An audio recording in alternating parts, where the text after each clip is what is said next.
Okay, so just some real basic stuff. We start with cells. We start with cell theory. For a long time, up until the 1700s, we really had no concept what a cell was. We didn't have the ability to see them. People like Anton Leeuwenhoek, Robert Hooke, right, all these people kind of played a role. You remember them? Yeah. All these scientists played a role with developing cell theory. So Leeuwenhoek was kind of credited with really seeing the first cells. He kind of developed the first real microscope, a refined microscope. Not the first one, but a refined one. Robert Hooke was really kind of the father of the term cell. Robert Hooke was the guy who looked at forked cells under a microscope and said, hey, it looks kind of like where the monks live in the monastery. They call them cells. And he said, hey, we'll call them cells. That's what he's credited with. The other two guys were Schwann and Schleiden, and they were credited kind of making the statement that all plants are made of cells, all animals are made of cells. You don't care about the names. I'm not going to quiz you about the names, but just kind of a blast from the past. You probably had them in your regular bio book. What you do just need to be familiar with a little bit is the overall idea of cell theory. One, all organisms are made of cells. Pretty straightforward. The cell is a simple collection of matter that can live. If we go any smaller than the cell, it's not really a living unit, right? So just like an atom is the smallest unit of matter, a cell is the smallest unit of a living structure. A cell structure is correlated to its function. Just kind of saying, hey, guess what? The shape of a neuron and what a neuron looks like is really kind of correlated to what the neuron does, what the function of the neuron does. And then the last one, where all cells came from pre-existing cells, right? Cells just don't pop out of nowhere. They had to come from another cell. So that's just basic cell theory, just to kind of recap, be familiar with it. You're not going to get clues on that directly, but just to be familiar. When we look at cells, there's really two major groups of cells. There's the prokaryotes cells and the eukaryotes cells. So we break down to two categories. With our prokaryotes, when I was in high school, we actually broke it down to one category called Monera. And the archaebacteria bacteria were grouped together in a kingdom known as Monera. We've actually realized that they're pretty different from one another, the archaebacteria and the bacteria. So they're really separated too. That Monera kingdom doesn't really exist anymore. So in any case, we have our prokaryotes. Prokaryotes are all multicellular or unicellular? Always unicellular, right? There are no examples of multicellular prokaryotes. Eukaryotes, however, could be multicellular or unicellular. Like protists, many protists are unicellular. A few of them could be multicellular. What's the example of a multicellular prokaryote? What's the example of a prokaryote?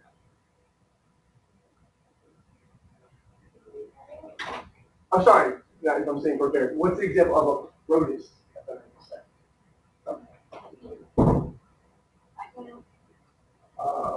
Neither of them are here. What? Neither of them. So he's out of school. So he's just away. I think might still be testing. Okay. Sorry. So what's a unicellular example of a protist? My bad. I need to eat lunch. My blood sugars are low right now. So what's a unicellular example of a protist? Oh, come on. No, don't Google it. You should know this. These are just common things. Anybody ever heard of an amoeba? There you go, an amoeba. A paramecium. A euglena. Right? All these are protists, an amoeba. One that could be unicellular or multicellular is the ocean. Algae, right? Algae is kind of the one that becomes that can become multicellular as well. Plants, fungus, animals, right? They're all made of eukaryotic cells. Nice and easy here, right? When we do this chart, this table, they both possess plasma membranes, correct? Yes.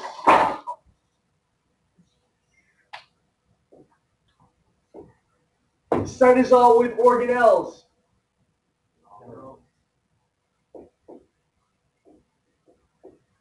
Which one? Yes or no? No.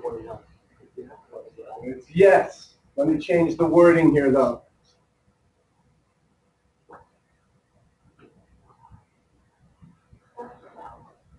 membrane-bound organelles? The answer would be no. Why is the answer yes when we go organelles? Because they have ribosomes. Ribosomes are organelles. So when you were back in school and you say, hey, prokaryotes don't have organelles, that's not really correct. They have ribosomes. They do have organelles. However, they do not have membrane-bound organelles. They don't have mitochondria, ER, Golgi apparatus. Nucleus, obviously, no. Yes. Prokaryotes are much smaller than eukaryotes, and obviously internal membranes we dealt with. Right, membrane-bound organelles are really referring to internal membranes. So that's just kind of the breakdown here: prokaryotes, eukaryotes. Prokaryotes are lacking nuclei. Prokaryotes are lacking membrane-bound organelles. Prokaryotes are much smaller. Prokaryotes are less complex. They don't really have the ability to form multicellular organisms. Eukaryotes are larger, more complex, have a nucleus, have membrane-bound organelles. Just looking at our prokaryote right here, at a common bacteria, just kind of realize that there's some key structures here that you should just be familiar with. This image is on your packet, so just knowing a couple things that we can introduce here, just basic bacterial information. One,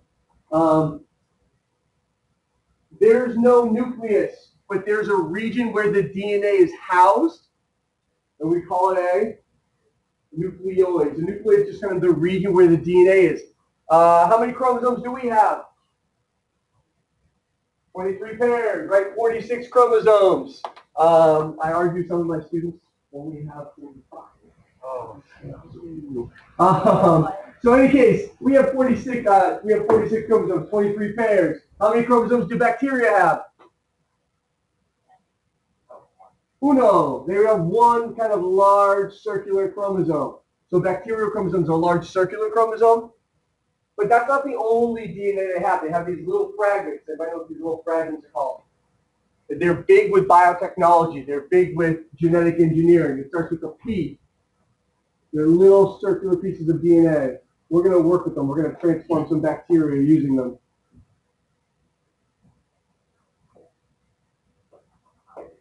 Plasmids.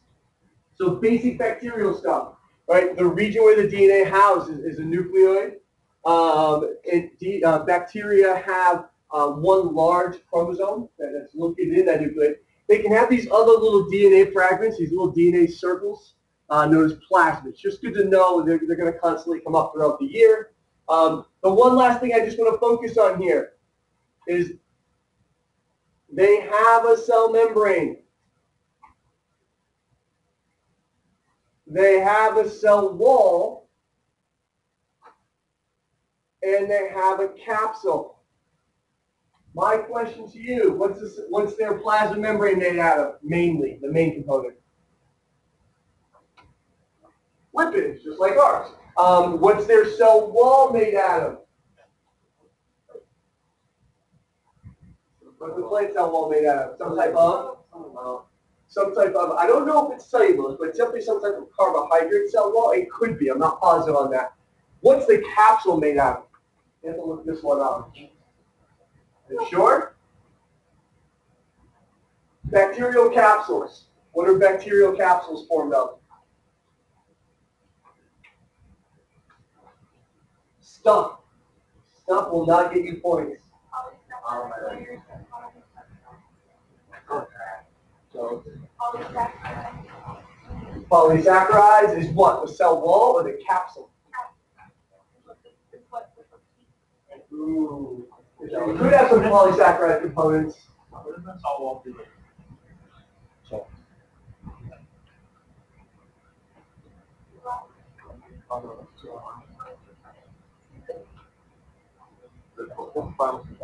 Lipopolysaccharides.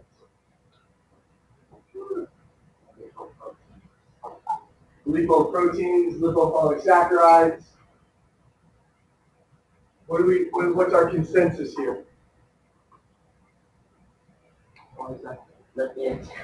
And there's definitely a lipid component there, but the other component is it definitely deals with a protein. There's a protein component to the capsules. Who's right? What's that? Who's right? Who's right? He was when we started. Yeah. There is a protein component to the capsules as well. So the different structures, but just kind of realize that there's three main components. The function of the capsule is really kind of an extra protective layer. And that capsule can play a role with the formation. Remember the video that talked a little bit about biofilms? When bacteria congregate together, kind of form this protective layer. The capsule kind of plays a role with that.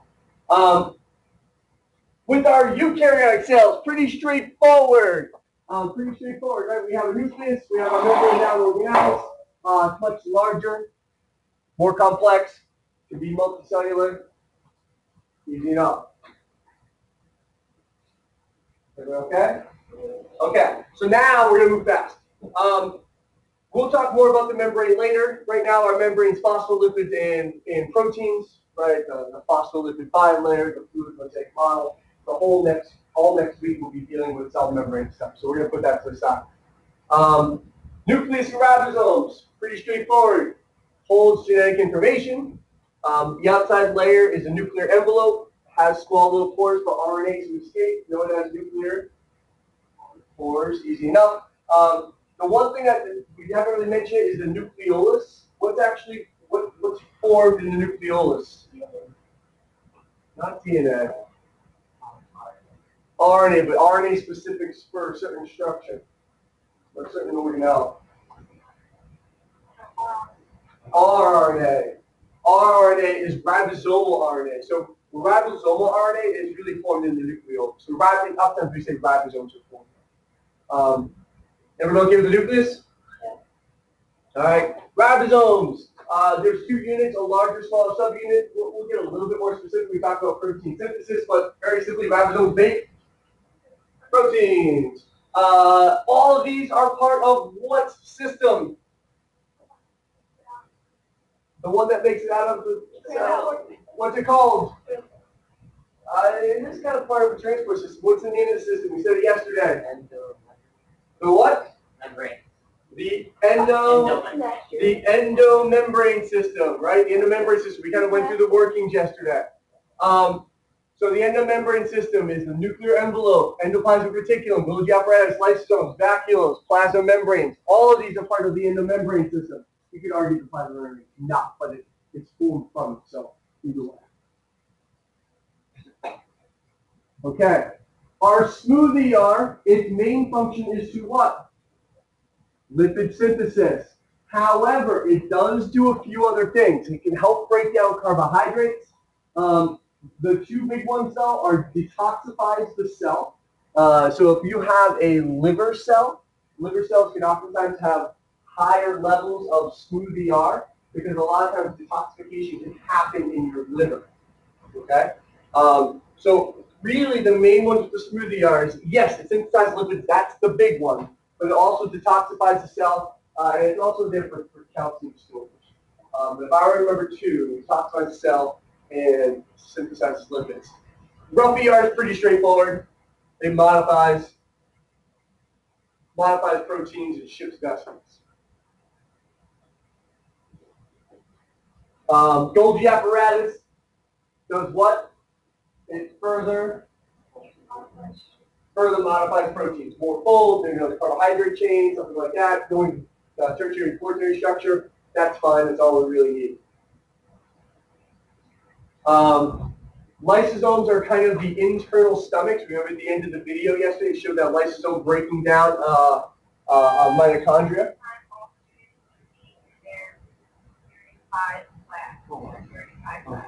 Quick.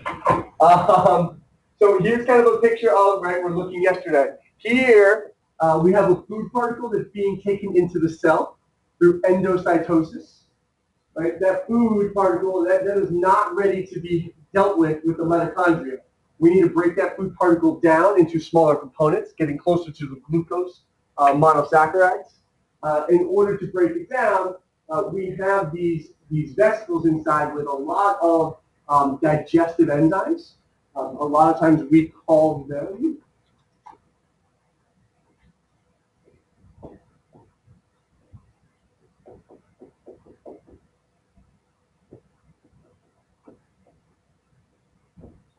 hydrolytic enzymes because they help go through what process? Right, hydrolysis, breaking things down, right? So lysosomes have all these hydrolytic enzymes designed to break down particles. It binds with the vacuole that was just taken in, and it breaks down those food particles so it can be taken to, most likely the mitochondria to form ATP. So just lysosomes are kind of specialized little vacuoles. What type of ribosome is going to make the hydrolytic enzyme? Sorry. What type of ribosomes are going to make the hydrolytic enzymes that go into lysosomes? Lysosomes stay internal to the cell. So here's the thing, though. They stay internal to the cell, but they're bound by a membrane. I told you that proteins that stay internal to the cell are made by 3 ribosomes. Students should be in their 5th period class. However, this one's bound by a membrane. The only way to have these proteins bound by a membrane is to have them made by what type of ribosome? 50-50, free or attached? Attached. So it is attached. So this was the exception. Remember I said free ribosomes make internal proteins, attached ribosomes make proteins that are shipped out? This is the exception to that when you make a lysosome. They do stay internal, but they're bound in the membrane. Lysosomes can digest old organelles. Like mitochondria, we don't just want to, if it's dead and it's dying, we don't just want to export it from the cell. We want to reuse those materials. A lysosome will bind, it'll break down the mitochondria, and then be able to reuse those components to make another mitochondria or something else. Okay. Now, 3 things that we haven't really mentioned yet, and these are just good to be familiar with, are vacuoles. Vacuoles are just kind of large vesicles, large storage components. Okay, that's all they are. There are 3 main types of vacuoles. There are food vacuoles, contractile vacuoles, and central vacuoles. Food vacuoles are pretty straightforward, right? If I undergo endocytosis and take in some food and I store it in a little membrane, it's going to be a food vacuole, so it's for storage. That's easy. Contractile vacuoles are kind of unique, and they really work for specific organisms that are protists. So I have something like a paramecium that lives in aquatic environments, and the paramecium lives in this aquatic environment, so it has an issue with maintaining equilibrium. The paramecium has, just like we have a lot of dissolved salts, a lot of dissolved nutrients, a lot of dissolved materials inside our bodies. These paramecium, these protists have the same thing. Nature doesn't like that. Nature wants to be in balance. So it wants to be in balance. So what happens if I take that protist and I put it in fresh water, water is constantly trying to rush in, trying to reach an equilibrium in terms of concentrations. And we're going to deal a lot with concentrations next week. So how do these protists ensure that they don't blow up, right? If they don't do anything about it, they're going to swell up with water, and they're eventually their membranes will explode. Well, how they deal with it is what's known as a contractile vacuum. So in a protist, in this little paramecium, they have their little vacuole in the center, and when the water rushes into the protist, it rushes into that contractile vacuole, and when it fills up, it has the ability to squirt the water right back out. It contracts, they can squirt the water right back out into the environment. So when you look at a paramecium, look under the microscope, you can actually see it swelling up and then squirting out the fluid, swelling up, squirting out the fluid. So contractile vacuole is really kind of unique to unicellular organisms for the most part. The last one's a big one with plants. It deals with the central vacuole. So I have a plant that's wilted. Right? It's no longer standing up tall. It's softened a little bit. It's kind of weak. Right? The leaves look kind of they're droopy. Has that cell wall broken down? Did something happen to that plant? Because the cell wall is what gives the plant its structure, its rigidity, right? So when a plant is wilting, was there a chemical breakdown of the cell wall? No. No. What happens? There's pressure loss. Do you know the name of that pressure? No. There's pressure loss within the cell. That's exactly what's going on. Your cell walls, sorry, not your plant cell walls, are only so structurally solid. They're not strong enough to hold a tree all the way up, to 100 feet in the air, or hold a plant standing up tall. Right? There needs to be something else to help them support it.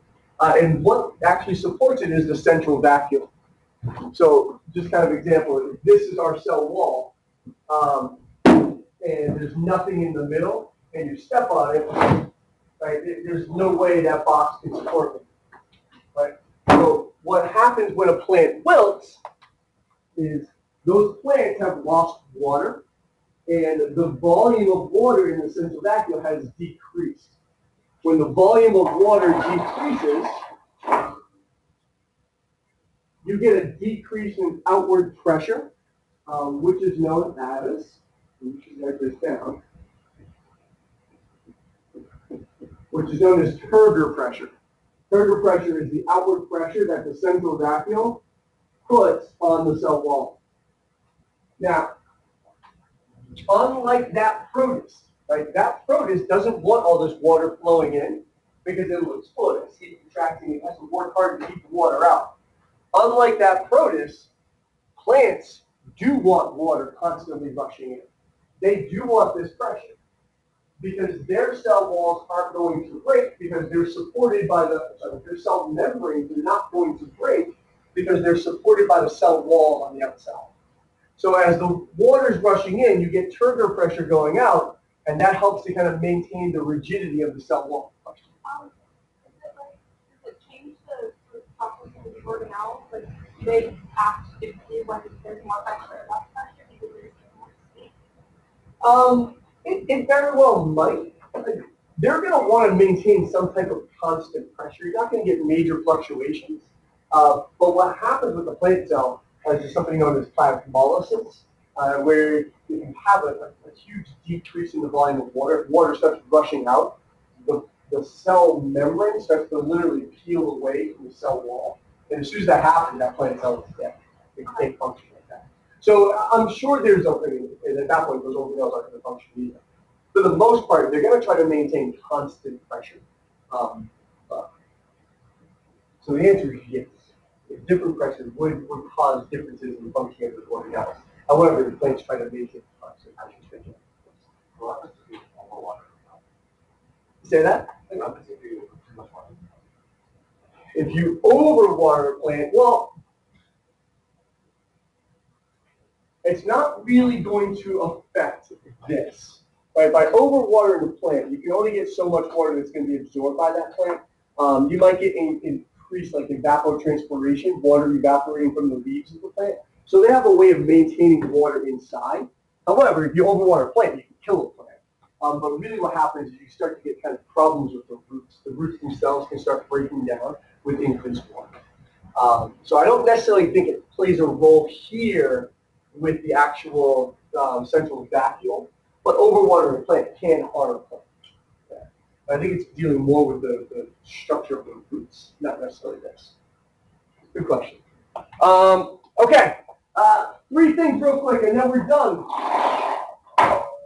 Mitochondria. What are the mitochondria? What's their function? Powerhouse of the cell. Chloroplasts. Photosynthesis. Peroxisomes. Oxidative organelles. So mitochondria is pretty straightforward. A couple key things with mitochondria. They're a double membrane structure. That's key because it works with concentration gradients, and by having it contained, it makes it easier. We'll talk about that later. The internal membrane has all these extra folds. We talked about that in terms of increasing surface area. Pretty straightforward. It's where we change chemical energy from glucose into ATP. Chloroplast is where photosynthesis occurs, where we convert light energy into usable chemical energy. Eventually, glucose is what we're really looking for. Pretty straightforward. We should be good with those. We'll deal with them a lot more when we get to energetics. The one last group are the peroxisomes, and they're just good to be familiar with. The processes of photosynthesis and respiration have byproducts, and sometimes those byproducts can be kind of nasty. Certain oxygen components, oxygen molecules, can really break down a cell.